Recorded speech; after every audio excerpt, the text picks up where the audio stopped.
with what those means. We talk about quantifiable detections, trace detection, and non-detect. Quantifiable detections refer to pesticide concentrations above the limit of quantitation. Trace detection refers to a pesticide concentration below the limit of quantitation, but above the method limits. The non-detect is below the detection limit. To talk about this one in an easy language, at least for myself to understand, let's think about the eye exam. So when we talk about quantifiable detection, we are talking about seeing those signs. So see if they are up, they are left, right, or so. So we can see that. But when we talk about trace, there is a blurry vision. So when we send a sample to the lab, the machine that detects the pesticide doesn't quantify the pesticide. It doesn't see how much pesticide is there, but it sees something is there. And that's why we call it trace. We don't know how much it is because it's very low, but there is a trace amount, and that's why we call it trace. And if the lens of the machine doesn't see anything, then we call it non-detect. Next, please. We talk about quantifiable detections, and then another thing is the screening level. So to talk about the difference between the two, I'm going to use the eye chart again with some explanations. Quantifiable detections, again, refer to pesticide concentrations above the limit of quantitation. The screening level indicates the need for a refined evaluation, as we talked about. So on the chart exam, quantifiable detection is when we see those signs at the bottom of the chart. They are small, but we see them. The screening levels are those signs at the top, those big ones. So that's the difference between when we talk about quantifiable detection or when we talk about the screening levels or regulatory target. Next, please. At this time, I'm going to hand over the presentation to Dr. Delgado, which walk us through all the data that we have, and I'll back at the end of the presentation to give a summary of what we just heard from Yvonne. Yvonne, the floor is yours. Good morning, everybody. Can you all hear me? Great. Today, I'll be presenting the Air Monitoring Network results for 2023. And moving forward, I'll be referred to this study as the AMN. Next, please. In 2023, we monitored the ambient air in 4 communities located in 4 different counties in California. We have Watsonville, which is in the limit between Monterey and Santa Cruz counties, Shafter in Kern County, Santa Maria in Santa Barbara County, and Oxnard in Ventura County, as you can see in this map. Next, please. The 2023 report uses many methods to describe the data, how it is collected and analyzed, and what those results mean. I am sharing some of those results, some of those methods of defining and describing the data here.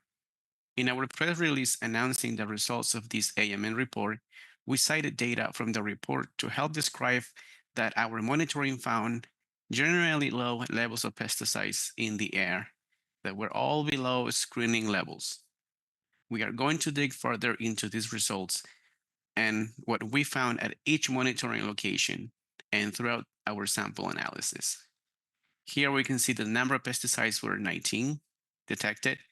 The number of sample sets are a collective term for all air samples recovered from one site in 1 week, such as 207 sample sets. Number of sample analysis is the detection of an individual chemical in a sample. In this case, for example, 8,085 sample analysis. And the air sample with pesticide concentrations above screening levels or regulatory targets, which in 2023, it were zeros. Next slide, please. Here are the results for 2023. Out of the 40 chemicals monitored in 2023, 8 pesticides were detected at quantifiable concentrations, 11 pesticides were detected at trace levels, and 21 pesticides were not detected.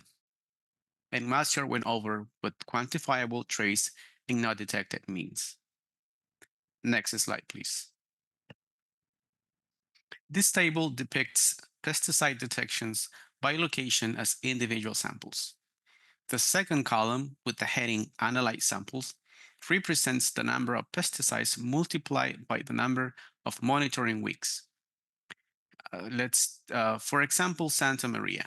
We can see that out of 2,040 analyzed samples, 119 samples were quantifiable and or trace detections, and only 45 samples were quantifiables, which is equivalent to 2% of samples. Now, for the rest of the presentation, I'm going to focus on those pesticides that were detected at quantifiable concentrations. Next slide, please. This table shows the number of quantifiable detection and percentages at each location. The percent of quantifiable detections were calculated out of the detected pesticides only. Let's take chlorpicrin in Oxnard as an example. 15 detections were quantifiables. This represents 29%, which means that the other 71% of chlorpicrin detections were trace detections. I'm going to give you 5 seconds here to look at the values. Next slide, please. This table shows the highest concentrations detected in 2023 for acute, subchronic, and chronic screening levels and includes all communities. I am going to focus on the percent of screening levels because they are more informative than pure concentrations. For acute, the second column, second and third, all pesticide concentrations were 2% or less than the screening levels of regulatory targets set by DPR. For subchronic, the highest concentration was that of chlorpicrin at 95% and MITC at 67% its screening level. For chronic, the highest concentration was that of MITC at 68%, followed by chlorpicrin at 39% its screening level. Next slide, please. This table shows the acute concentrations by location. And again, I'm going to focus on the percent of screening level because they're more informative. For acute, all pesticide concentrations were 2% or less than the screening levels or regulatory targets set by DPR. Next, please.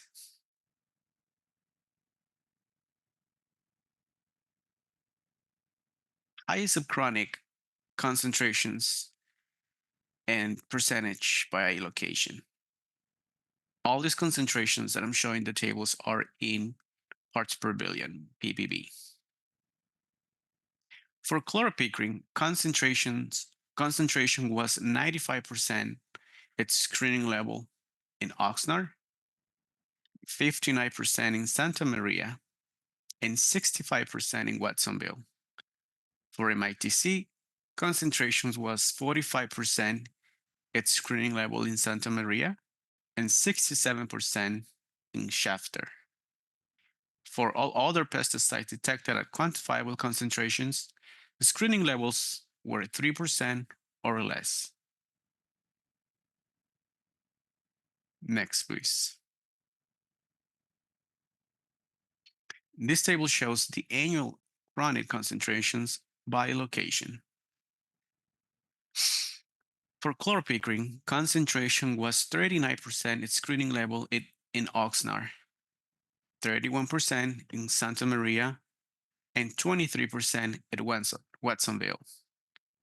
For MITC, concentration was 44% screening level in Santa Maria and 68% in Shafter. For all other pesticides detected at quantifiable concentrations, the chronic screening level were 10% or less. Next, please.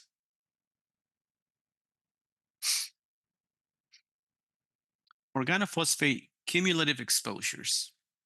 Organophosphates are a class of chemical compounds that can cause adverse health effects on humans, such as inhibiting cholinesterase, an enzyme in the nervous system.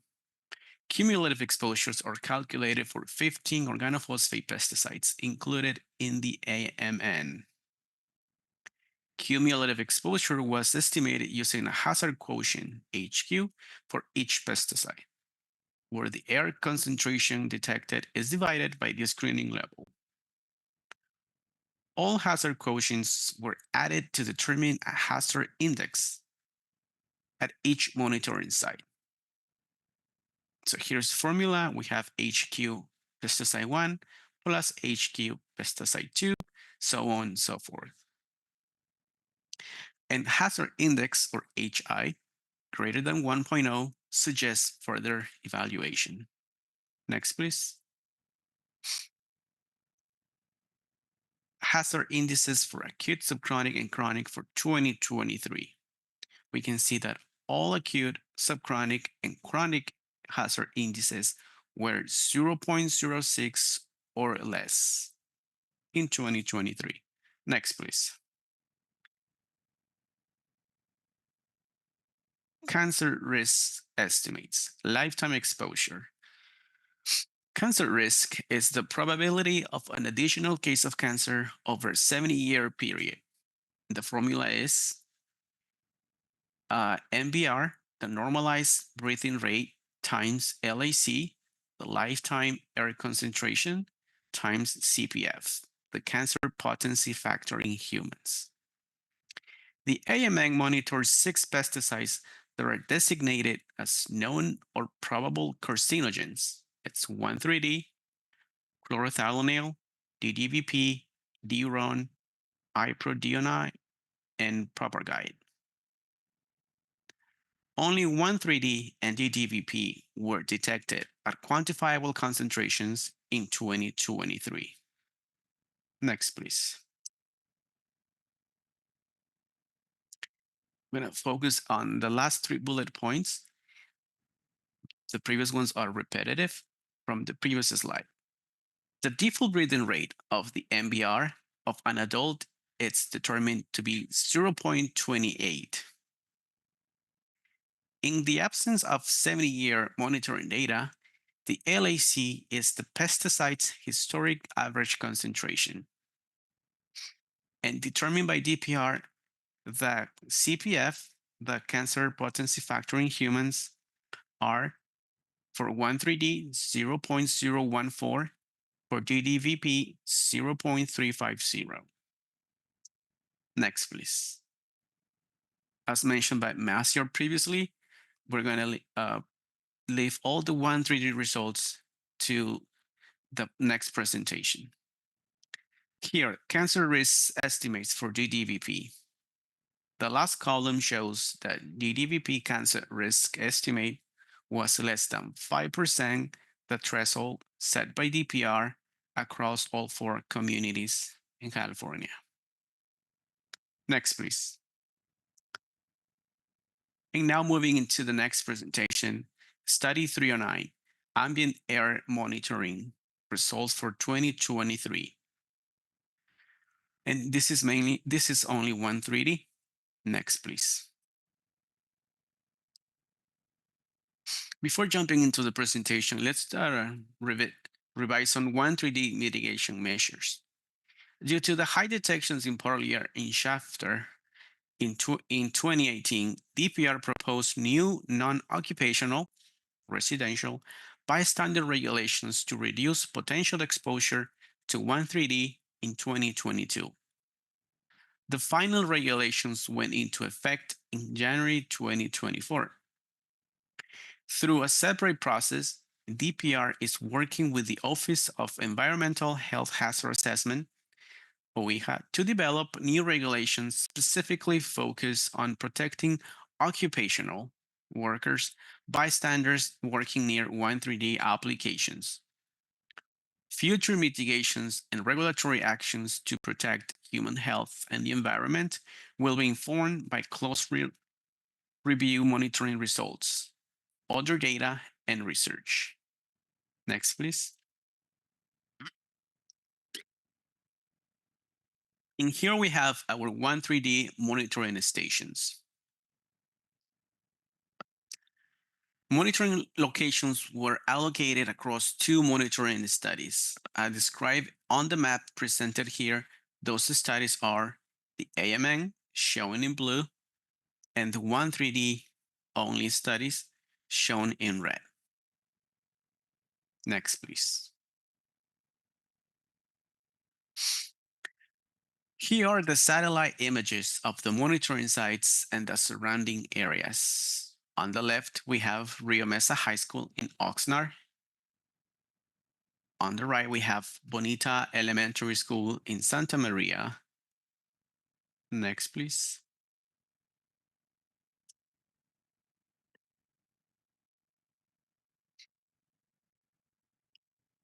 And the images you can see a red square and a red arrow, those are specifically where the air monitoring sites stations are located. Here we have Sequoia Elementary School in Shafter and Ohlone Elementary School in Watsonville. Next, please. Shandell Elementary School in Delhi, and our UC Agricultural Research Center station in Parlier. Next, please. Let's go over some background about 1,3D study. The objective of this study were to monitor 1,3D specifically in high-use areas of the Central Valley and to evaluate the effectiveness of revised 1,3D mitigation measures implemented in 2017. Monitoring locations were selected by ranking communities within Fresno and Merced counties based on historical use within 5 miles of the community boundary between the years of 2012 and 2014. The sites ultimately selected were Delhi in Merced County and Parlier in Fresno County. Samples consist of 1 24-hour samples collected per site per week on a randomly selected day, which was the same for the AMN study. Next slide, please. Moving on to the results. On this table, we provide a summary of detection rates at each monitoring location in 2023. On the third column, you can see the number of samples collected, and the last column shows the quantifiable detection rates. A year has 52 weeks, and for the most part, we have 52 analyzed samples, except when something went wrong with the sample itself, or there was a mixed function of the monitoring sites. The observed variation in detection rates, the last column, goes from 10% in Oxnard to 36% in Parlier.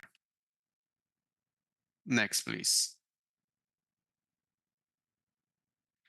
Here we provide a summary of maximum, or the highest, acute, subchronic, and chronic air concentrations by monitoring location in 2023. DPR compares the highest 24-hour concentration against the 55 ppb to the parts per billion concentration determined by DPR to determine the percentage. And at the bottom of the table, there is a reminder of those exposure levels: 55 for acute, 3 for subchronic, and 2 for chronic. In regards to acute, all sites were below the acute screening level, ranging from less than 1% to 9%. DPR calculates the subchronic based on the highest 13-week rolling average of the year. The subchronic percentages range from 1.9% to 13.5%.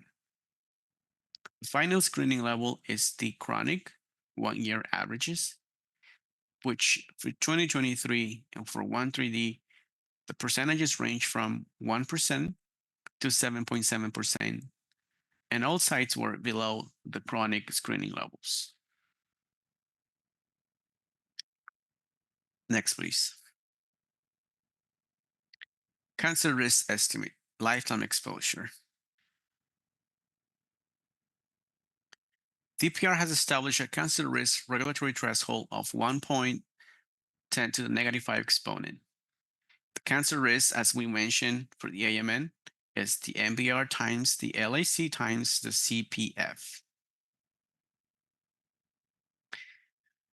The default breathing is 0.28. In the absence of 70-year monitoring data, LAC is the pesticide historic average concentration. And determined by DPR for 1,3D, this would be 0.014.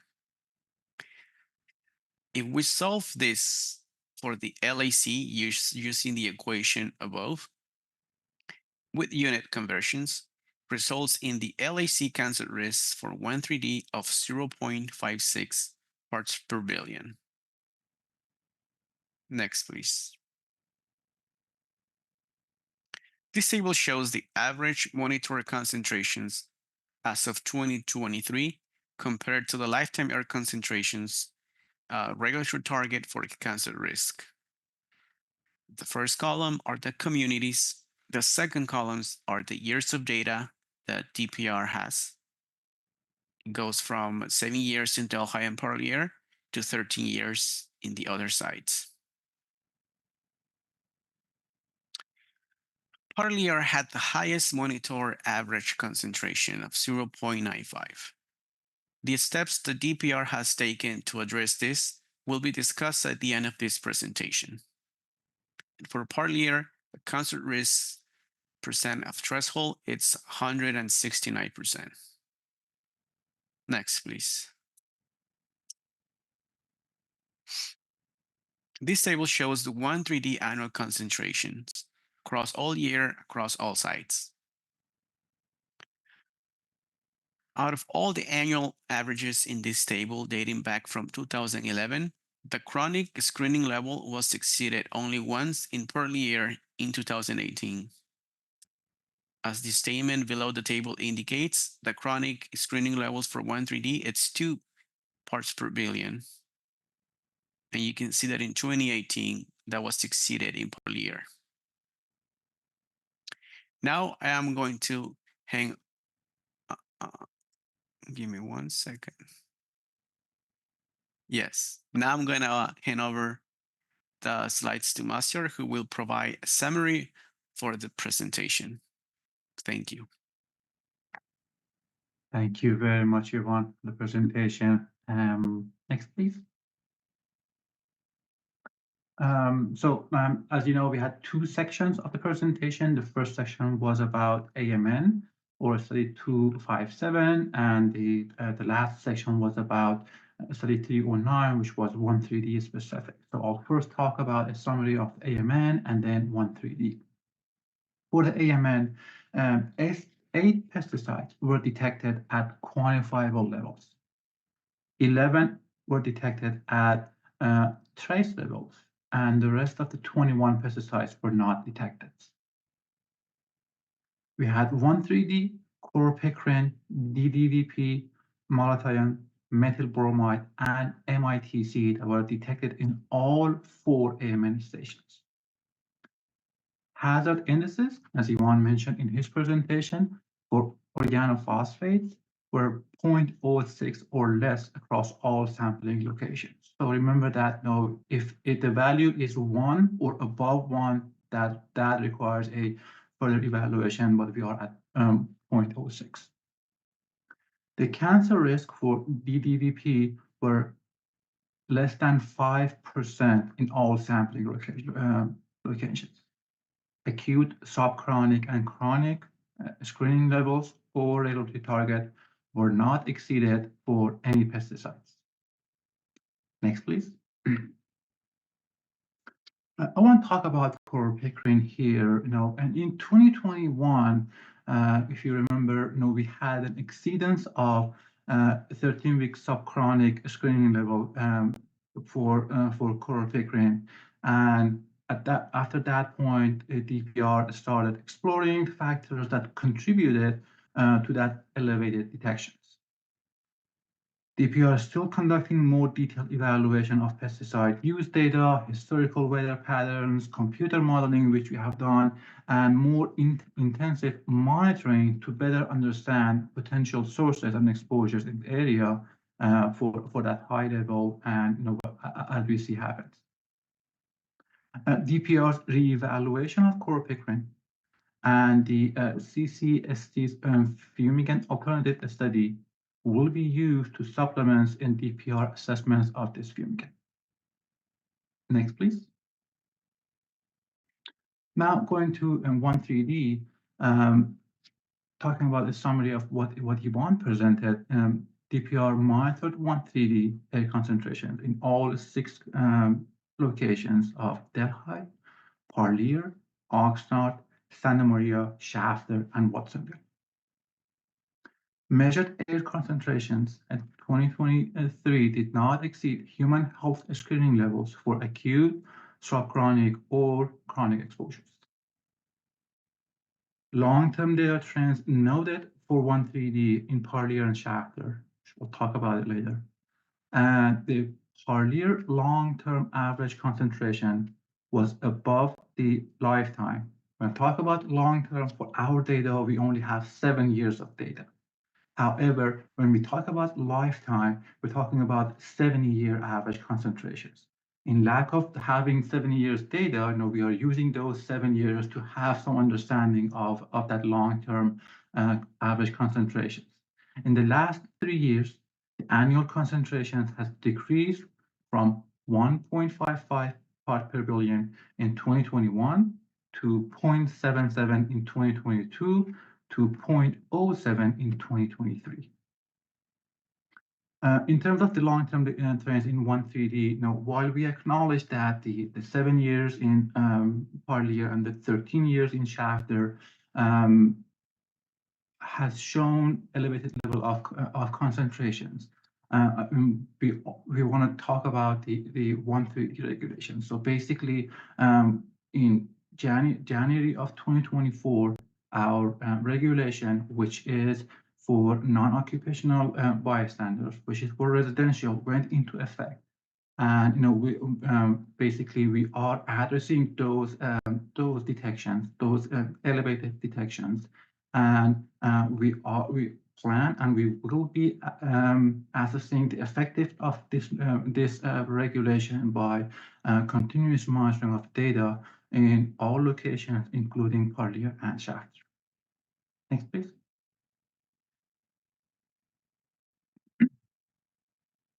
Discussion for 1,3-D.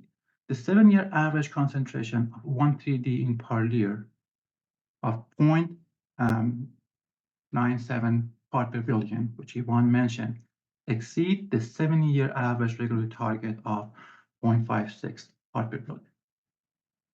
DPR has a regulation to mitigate acute and cancer risk associated with 1,3-D, which was implemented on January 1st of 2024.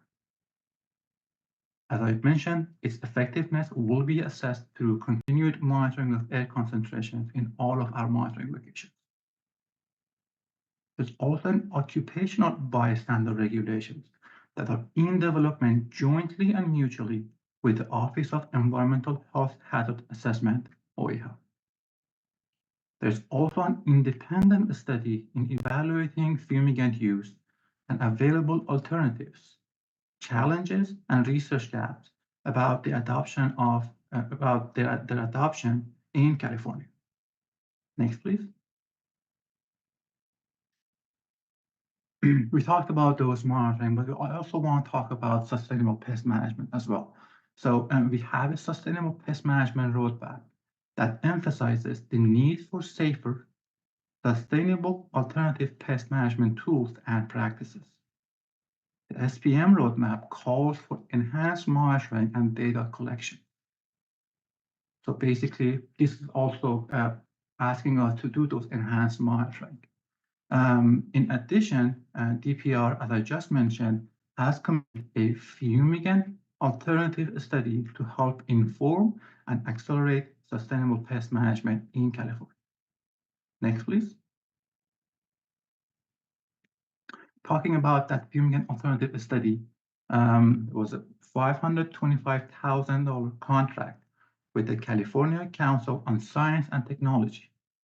The timeline for the project is between December 2023 to November 2025. As of October of 2024, this month, authors concluded drafting the Phase 1 report covering 1,3-D and chlorpicrin, an alternative to these fumigants. Steering committee reviewed the draft and reached consensus on the Phase 1 of the report. Steering committee drafted and reached consensus on the executive summary as well. CCST recruited 8 independent experts with a balance of perspective to provide peer review of the report. And we are expecting that the phase report to be completed in December. Next, please. We published the air monitoring report, the report of the data that we just presented on our website, and you can find it using this link or scanning the QR code that we have here. I'm going to pause a few seconds here if anyone wants to scan the QR code. Next, please. We are also having a public comments for our AMN report. And the draft was released, as I just mentioned, and we are accepting the public comments. And all the comments, if you have any, must be submitted online through the Smart Comment, our online system for soliciting comments. Or you can again scan the QR code here to go to that website so you can submit your comments. Again, I'm going to pause a few seconds here, give a chance if anyone wants to scan the QR code.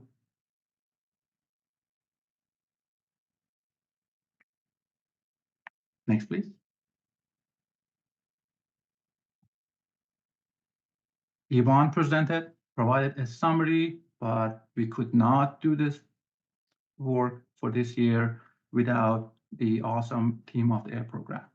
We have all the names here who have done the work, who have went to the sampling, all locations, collected data, analyzed the data, put them in our database, and drafted a report and helped us to draft these presentations so we can come to this meeting and present the data to you.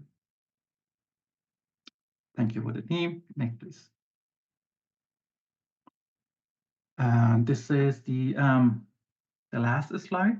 As I mentioned, my name is Mazar Candelos. I'm the AIR Program Manager. Anila Brandt is an AIR Program Supervisor on the monitoring sections. Now I have her here. She has been working closely with Yvonne to draft this presentation and on drafting the report. And basically, she has been managing the entire monitoring study. At this point, I'm going to open the floor for any question that you might have. And Yvonne, Anila will answer this question. I'm also here to answer those questions as well. All right, thank you, Mazir and Ivan. Really appreciate the presentation. So as we mentioned before, let's start the questions with the committee members. So please, if you have any questions, please raise your hand so you can be identified.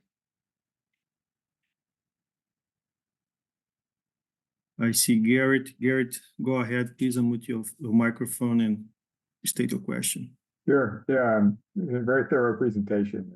Very well, it's a lot of data, a lot of sampling, and you give a great presentation of it. I could follow, and I'm not an air monitor. But I have 2 questions that maybe are beyond the scope. So the cancer risk that you calculate is based on the air concentrations obtained at the school sites, the sampling locations. Is that right? You have That's correct. Yes. So for Parlier, let's say you probably have only one sample site there. Correct.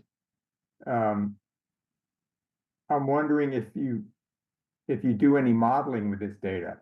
You must have I don't know if there's a source term you can attribute some of your weekly samples to. And I know you're doing modeling, and it's not in this presentation, and it may not be, maybe beyond the scope, but I'm just wondering if that is done, and if there's a range of exposures over the course of that area versus the one you have a single sample point, I assume, at the school. For what you mentioned for the cancer risk, we use the monitoring data. We don't use any modeling data to do that. And as you correctly mentioned, it's not a single source. So there are a lot of sources. There are a lot of fields that around that location. So the modeling of that project would be a huge undertaking. Yeah, I know. And we have not tried that. No, it would be very difficult, and you'd almost have to use your weekly samples to understand what happened that week, and this would be a big modeling project. And then my other question was about your 1,3D, and so I've attended those meetings. I see those new practices that are being put in place. I'm wondering if you say you're going to assess them, but is that in the context of your current sampling program, or are you going to do any sort of more specific site sampling to understand? There's those interventions you're doing on soil depth and soil moisture content. This is a more detailed analysis of those interventions. And I'm just wondering if you're going to assess them with more sampling or just within the format of your current sampling program. There are a lot of ways for assessing them. One of the assessment that is on the scope of this presentation, as I mentioned, is to this monitoring. So we will continue doing this monitoring as one of the way of assessing its effectiveness.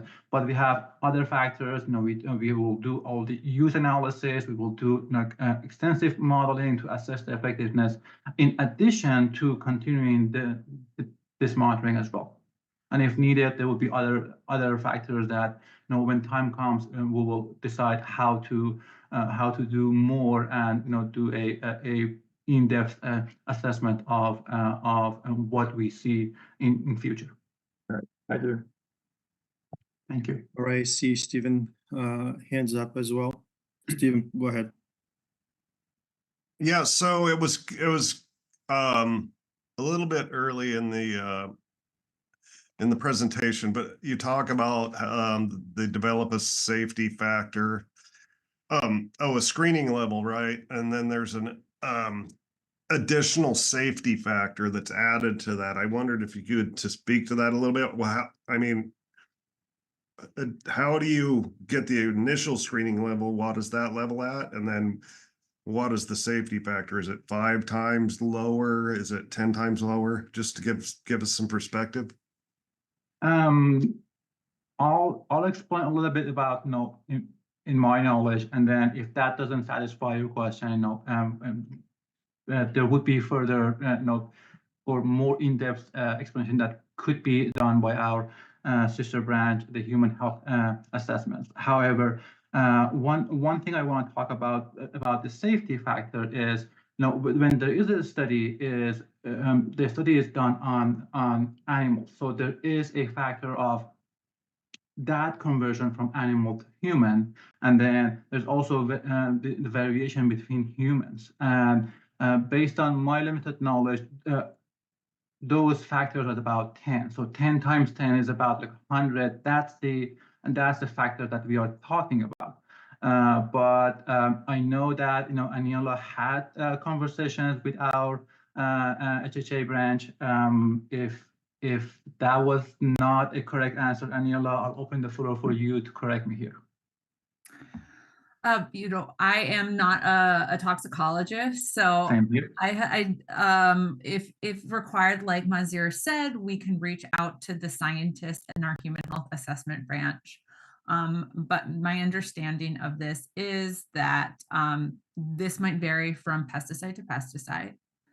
And these are based on completed risk assessments, and the scientists in our HHA branch look at the no adverse effect levels. So levels in animals where there would be no effects due to exposure of that pesticide. And then they take, like Mazir said, those two uncertainty factors, one from going from animal to human, and then based on intra-species variation in humans. Basically, it takes into account that there are variations between humans and how we might all respond to that pesticide. So I think those uncertainty factors sometimes are 10x for each of them, so 100x. But again, I can't speak for each pesticide, each screening level, they vary. And we can get a more comprehensive answer from our human health assessment branch. Okay, yeah, so just my understanding is that it can be the screening level can be a different level for different pesticides. I'm pretty sure I understand that. So, but that level you start out with is basically what you would assume, right?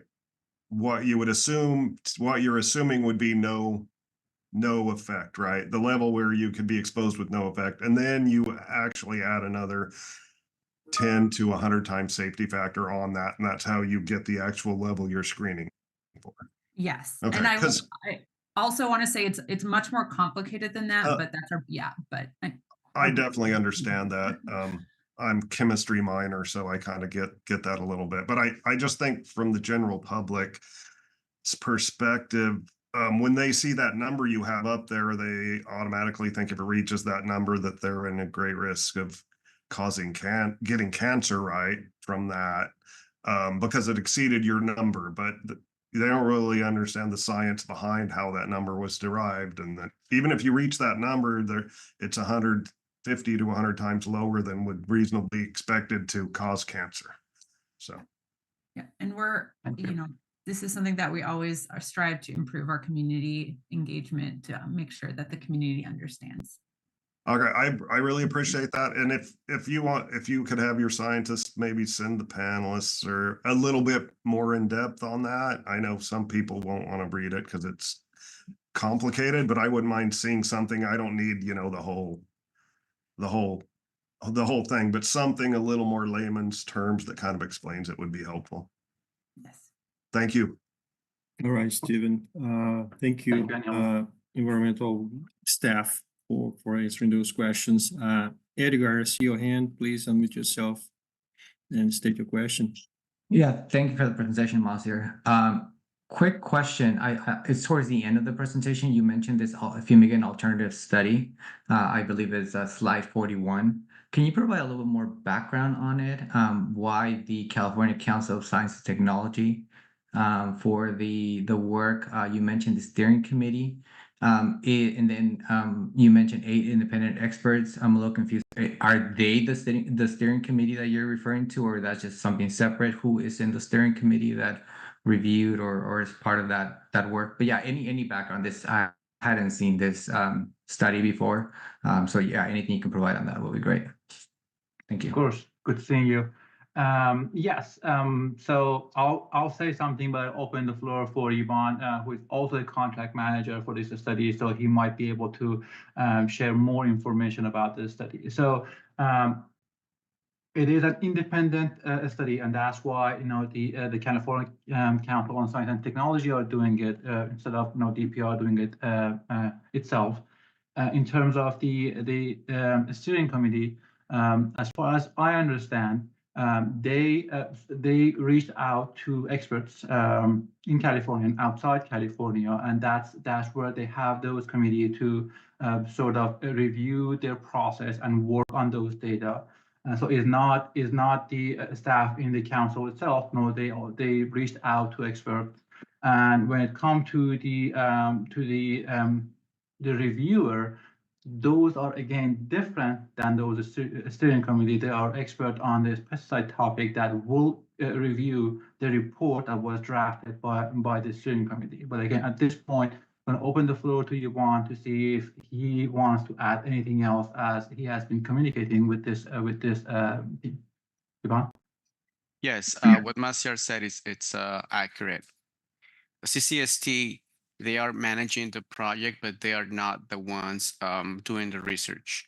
They are writing the reports, they are writing their findings, summarizing all that, but what they have done is they have set up several meetings with the scientists in California and throughout the US, and they have put together a team of experts that are weighing the pros and cons, and they are pretty much in charge of writing the report. Thank you, Ivan. All right. Any other questions from our committee members? I don't see any other hands. Elena, do you see any? I do not. All right. So why don't we transition to the Q&A? Thank you. I see a few questions in the Q&A. The first question from Ann Catton. No affiliation given. Question. Why haven't you included Captan and malathion in the list of carcinogens? These are also Proposition 65 listed carcinogens. I believe I'm seeing that Min is typing an answer for this one. So Min, how do you want to go about this? Do you want to? Oh, so sure, I can step in for it. So thanks for the question, Anne. So our human health assessment branch is working on assessing the cancer risk numbers for this, along with a few of the other AMN carcinogens. So we're actually updating the list as a whole. So that's probably why we haven't included it yet. It's still, a lot of the stuff being done is still in draft or preliminary work phases. So that's why it has not been yet added to our work. Thank you. Great. Second question from Ann Catton. It is good that the percent of methyl bromide detections dropped in 2023. Has DPR determined why there were a high percentage of methyl bromide low-level detections in other recent years? We have done a comprehensive evaluation of those detections. We have a 40 or 50 something page report that is being finalized at this time. The short answer for that one, there are many factors that contribute, and none of them are high use or no specific source for that one. So we looked at all possible sources, the dose extension use, even fire, ocean. There are a lot of things that we looked at it. We have a report that we are finalizing, and that report should be published sometime soon, possibly early next year. We explain all of those and what we found through our comprehensive study. So that should be out sometime soon. Great. We have another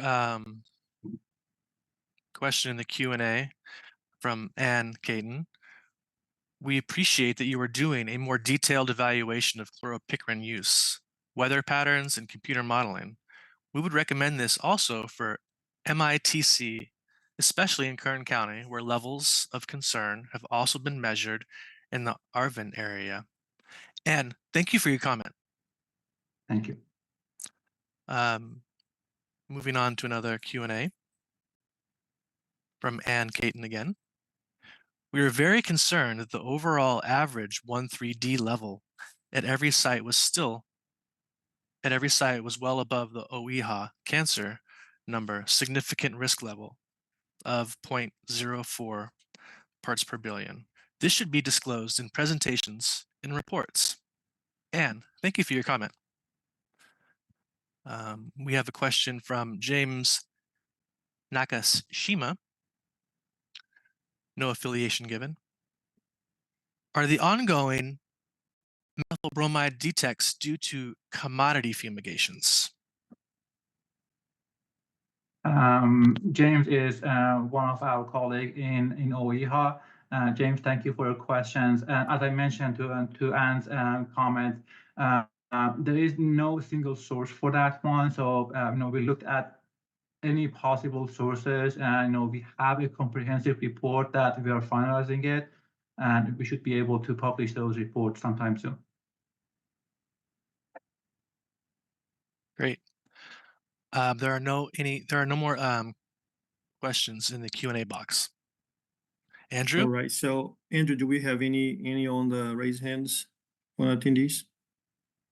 Yes, we have a few raised hands. We'll start with Jane Sellen. Please state your name and affiliation for the meeting minutes. You may unmute and provide your statement, and please be mindful of the allowed 2-minute speaking time. Hi, this is Jane Sellen, co-director of the statewide coalition Californians for Pesticide Reform, or CPR. On behalf of CPR, we continue to object strenuously to your use of total analytes as your top line finding. Using analytes as a denominator, as you know, is grossly misleading. Many of the pesticides included in the analysis are not even registered for use in California. Others are not used near a given monitor or are only used seasonally and therefore would not be expected to be detected. The relevant finding is the number of samples that include a detection, which DPR surely knows because this is the metric you lead with in your media outreach. Unfortunately, your press release states that no pesticides were detected in 95% of samples collected. This is false. In fact, almost 80% of samples collected included at least one detection. Although you did revise the headline slightly in response to our complaint, it was too late for the news cycle. No media outlet issued a correction. Furthermore, the public comment portal still states that no pesticides were detected in 95% of samples collected. Again, this is false. It's a statement intended to deceive the public. In addition, we reject your level of concern for 1,3-D. We want to emphasize that the chronic levels continue to exceed the legal level set by OEHA at all 6 monitors in the state. We believe DPR has a responsibility to accurately inform the public and not to mislead them. So my question is, can DPR commit to ending the practice of minimizing the gravity of your findings? Thank you. Thank you for the comment. Do we have anybody from the present that wanted to address it, or should we address in writing? I believe we address in writing, Jane. I don't know to be honest, what the question is and what is the expectations. Now I'm going to open the floor for Min if he has anything else. Otherwise, we would provide a response in writing to you. Yeah, just really quickly, I appreciate the comment there, Jane, and we'll likely issue a response in writing to be more clear. I wanted just to have the focus on this meeting be more with my team and the air monitoring network and the work that we've done consistently throughout the state. I think that the team that we have out there that does the work here week in and week out does not minimize any of the risk or what we're doing for the residents here in California. We go out and we do our due diligence to look at all the analytes that are currently available. The study in and of itself was built to look at ambient air, to not target anything specific, but to look at the air quality as a whole, specifically as it is to us and the Department of Pesticide Regulation. So with that, the results that we have here in the studies, we wanted to present trending for year in and year out, and we've been able to do that in a short amount of time. So that's the intent of what was meant to be presented here. Wanted to refocus on what we're able to provide for the committee here and for everybody available. Thank you, Min. Jane, if you could please submit your comment and your question to our email address so we can properly address your concerns and questions. We would appreciate that. Thank you. Andrew? Okay, we have a couple more raised hands here, so we'll go with Bianca Lopez next. Please state your name and affiliation for the meeting minutes. You may unmute and provide your statement.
So now, as we talked about in our presentation, we have two regulations. One is already in effect, which is the non-occupational bystanders, which are for residents, including kids in the schools and teachers. We're also working on another regulation, which is for occupationals, for those people who are working in fields around the application sites. You also teach. We already have regulations, protecting or aiming to reduce the exposures to schools, kids, and also teachers that went into effect in January 1st of 2024. You also asked about, may I?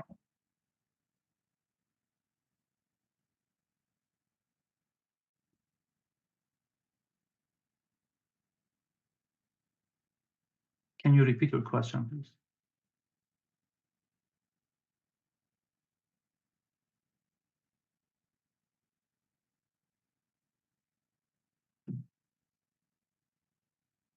For the workers who are working in the field around the application site. We already addressed the rest of the community through the non-occupational bystanders.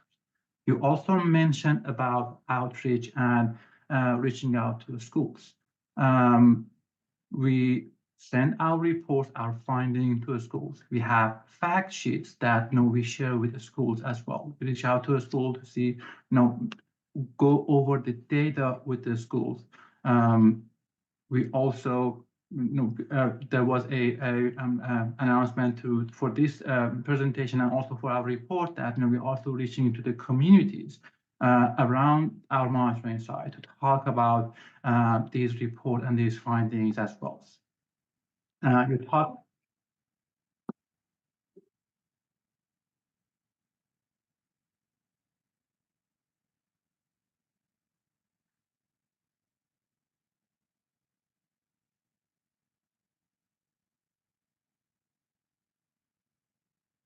As we talked in this presentation, there was no exceedance on acute, subchronic, or even chronic for this year. What I was trying to explain is that at the end of our monitoring, when we have the report, when we know the data, we go to the schools and we share those data. And this year, we're also going to the communities around those schools to share the data, to share our fact sheets, whatever we have in our results, to be able to share our data with the communities.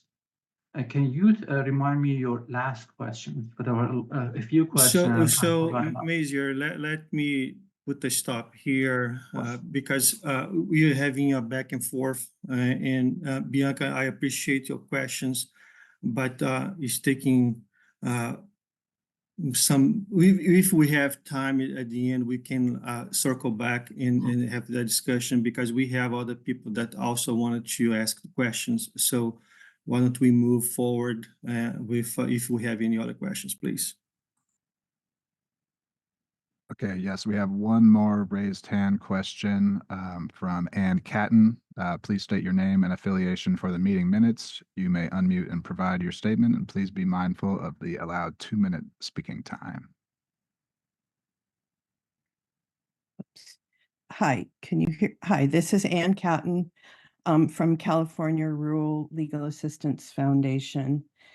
And I want to ask why DPR continues to lead off presentations and press releases with the overall percent of detections of pesticides. As Ms. Sullen and Ms. Lopez explained, this is deceptive and misleading. Frankly, it also undermines DPR's credibility and obscures the very helpful presentation of trends that Min referred to. So I just want to know why you keep presenting in this manner. it also frankly is disrespectful to people who live and work near these monitors where they are being exposed to pesticides far more than 5% of samples in 5% of samples. I believe Min want to answer this question, so I'm gonna have let him answer this question. Yeah, appreciate that, and you know, first and foremost, we are going to be working and being more mindful about how we communicate our information and our data across the board. I will say that historically, this is how we've kind of always come out with our data set and our results. You know, obviously, the air monitoring network report year out is comprehensive. It's a lot of information, so it is our first shot to get a short amount of information out to as many people as possible. So sometimes that aggregation of information does come off like you see with how we give our initial statement or with our press releases and whatnot. So we'll be more mindful of that moving forward. But like I said before, historically, we've always kind of come out and given our context of how we've done our sampling, what that statistic is, how we've done our analysis, what that statistic is, and then we drill down with that for each of the sampling locations, then each of the sampling years. And like I mentioned, you know, it's a lot of information over a lot of years. The air monitoring network, as you all know, is one of a kind, and we're still learning to develop it over these last couple of years. So I appreciate the comment, and we'll do our due diligence to be better on that.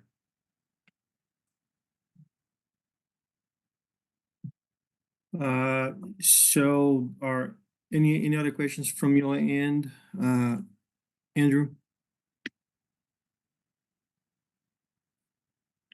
Looks like Bianca Lopez just re-raised her hand. I don't know if we want to move on to email questions We first. still have to go through our questions through email. Let's circle back. Let's try to cover that, and then we can circle back with Bianca. Okay, If so you have- Aisha, do we have any email questions? We do have one email question from Jane Sellen, and it's a long comment and a question at the end. I'm not sure if you want me to skip. I believe that is the question that she asked, and we asked her to put that into the email so we can properly answer her question. So thank you for that, Jane. We will take care of that. Any other? There are no other email questions. All right, so Thank I see some questions on the Q&A. We have a question from James Nagashima. This question is, thank you for a very thorough presentation. Regarding the 1,3-D concentrations measured in Parlier, I'm a little confused by the differences between the 13-week and chronic values. If the 13-week value were simply divided by 4, i.e., as if there were no other detects, wouldn't the 13-week value, 2.1 parts per billion, translate to a chronic value of approximately 0.5 parts per billion? So, as we mentioned, we have 3 exposure periods. One is the 24 hours, which is our sampling time. When we go sampling, we do 24-hour sampling. And then we have a subchronic, which for 1,3-D is 13 weeks. And then we have a chronic, which is the 1-year average. When we talk about the subchronic at 13 weeks, that means we have 13 data points, rolling average for each 13 weeks.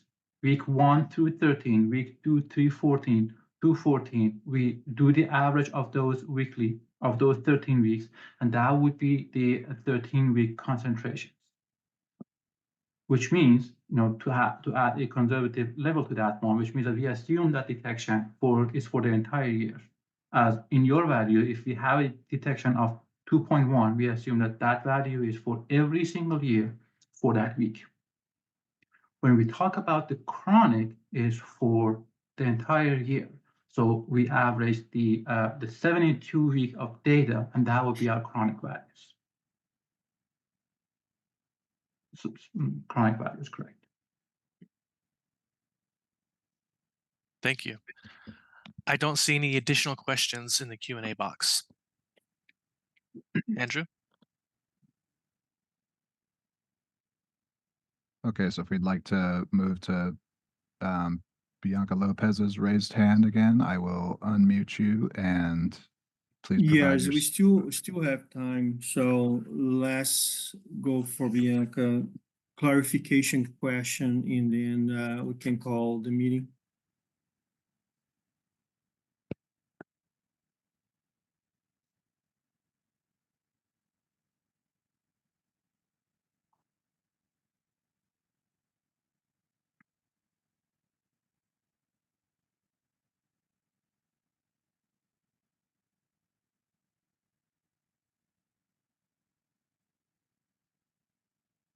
In one of the slides that Ivan presented, he mentioned that those detection triggered our, process of evaluation, and which resulted to our 130 rulemaking as well. So our rulemaking for both non-occupational bystanders and the occupational bystanders is the response for those, high-level detection. So what we did or what we are doing in response to those detections are dysregulation to address those concerns. In terms of the continuing monitoring was for assessing the effectiveness of dysregulation. So we have a lot of steps to assess the effectiveness. One of those steps is continuing this monitoring to, to see how the concentrations, how the ambient air concentration changes, from before the regulation and through the after regulation.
Can I address that question, at least from my end? Right, sorry. Yeah, so in terms of the public health, and in terms of obviously our involvement or how we collaborate with DPR in this study or any studies, it's a little bit of a, obviously we're here, we're part of the committee, we do advise, we do provide input on results. Obviously as DPR sees the need to involve our department, we provide that response, we provide the reviews, input. In terms of the teachers that you mentioned, and again, maybe Masya or Min can step in. In terms of the why they're not considered occupational exposure is again, one of the things with these studies, they're ambient studies. They're not field application or they're not actually fumigated. So the results that they're providing, they're more on the ambient side of things. So everybody's considered essentially a bystander, a resident. And the way that at least our department operates, we do have the ability to work on any exposures, collaborate with fellow departments, in this case DPR, on either residential or occupational exposures. But for pesticides specifically, DPR has the sole authority to regulate, to do pretty much everything that comes with pesticides. But we do provide input, we do provide advice and they use that information at their discretion. So Mean or Nan, do you want to add anything to what Edgar mentioned on his response, on his comment? I'm going to add one thing, and then I'm going to pass it to Min to add to the occupationals. One thing is about, you mentioned teacher, you mentioned schools. School sites are the structures that we protect through the non-occupational bystanders. So we assume that the school sites are occupied continuously for the duration of the exposure. So those are protected when we work on the non-occupational bystanders. The occupation versus non-occupation, the naming, when we talk about the school, we are talking about the structure that are occupied, and we have distances, minimum 100 feet to 500 feet distance. And then we also limit any applications that cannot be protected by those setback distances from the occupied structure. So that's how we protect the children's, which are more, they're kids. So basically they are more sensitive to exposure than adults. So when we are protecting the kids, that also extend those protection to the teacher as well. But I'm going to open the floor to Min if he wants to add anything that Edgar mentioned. Min. No, I think a lot of that was kind of covered. I think there's a little bit of confusion here on terms that we use, such as bystanders, occupational bystanders, and then workers and handlers. I think the large swath of this is the most conservative population or the most sensitive population that we treat towards are children and just human children in general. So that is where the bystander term comes from. When we're talking about occupational bystander, that term is a little bit in and of itself. I can see why we're talking about how teachers and whatnot should be included. But that's mainly pointed towards farm workers or workers that have the ability to be close to an adjacent field that is being applied to. So they have they potentially may have a higher risk than somebody that's working at a building that's not nearby to an applied field, for example.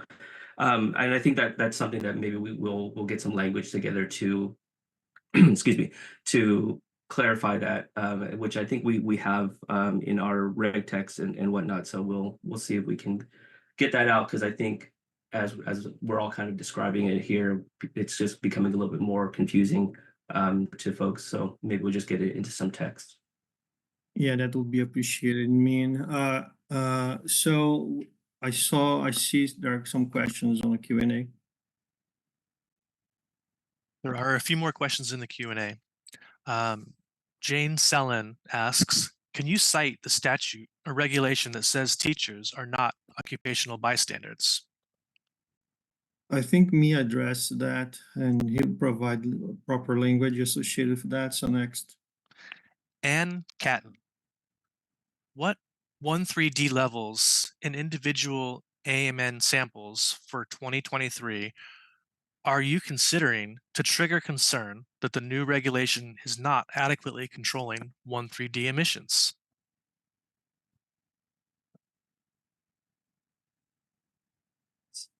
I'm assuming that Anne is talking about the. She clarified and sent another one. I meant 2024 samples. 2024 samples, but regulation. I assume that she's speaking about the occupational bystander regulation. That's still in development right now. So I don't want to speak about that until we get all the details buttoned up on that. So, and once we get that together, we're actually going to come back to PREC to have a presentation on all the details of the occupational bystander reg. So, excuse me, voice is going up. But when that time comes, we'll be able to give you the adequate triggers and all of the thresholds that you're asking about. Thank you. We have another question from Jane Sellen. There's two here, so I'll just read them back to back. If kids are more sensitive, Why are they subject to less protective cancer risk than workers? Follow-up, 14 times less protective? They are not.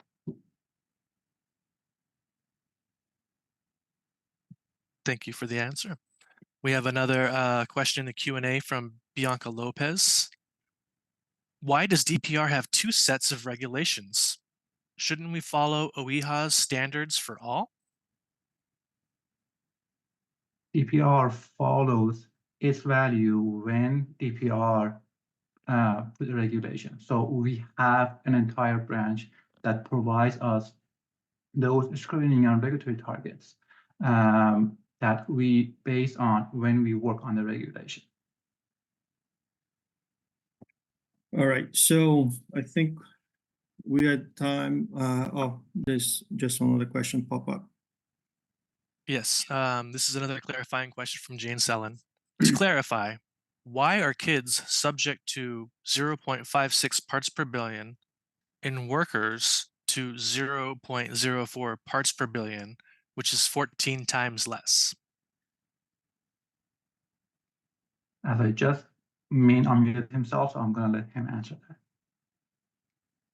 that.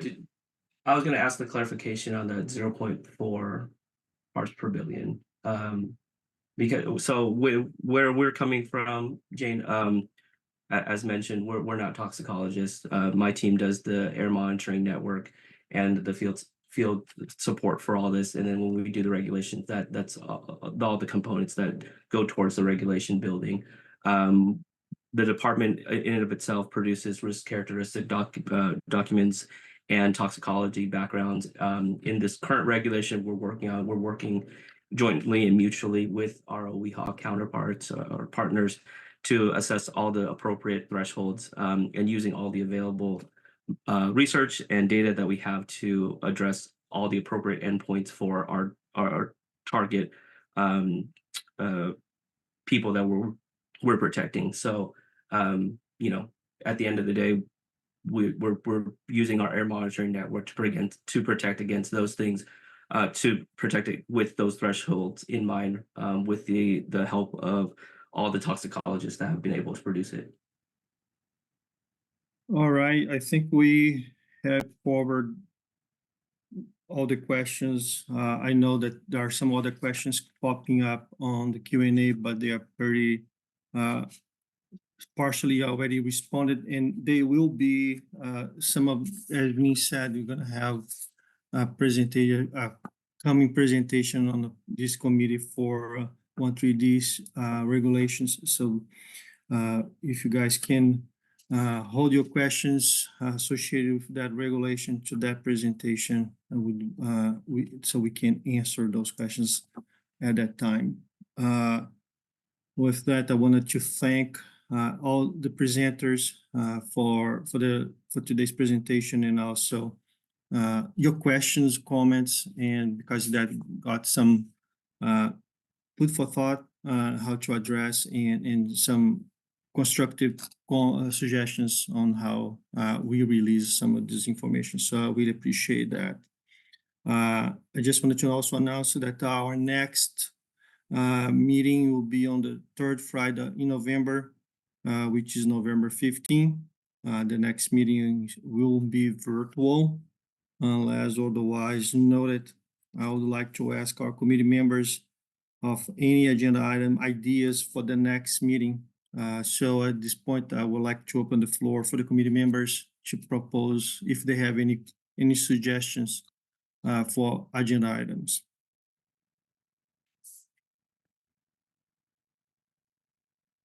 I don't see. Okay, Ryan. Hi, Ryan Borwell from CDFW. I was thinking of offering up or requesting an update on mitigation strategies for AB 1322, the anticoagulant rodenticides. All right, that being noted. Thank you for the suggestion. Any other? Okay, you can always provide that suggestions through our email. So feel free to send those suggestions to our PRC email. With that, I would like to adjourn today's meeting. I hope everyone has a great rest of Friday.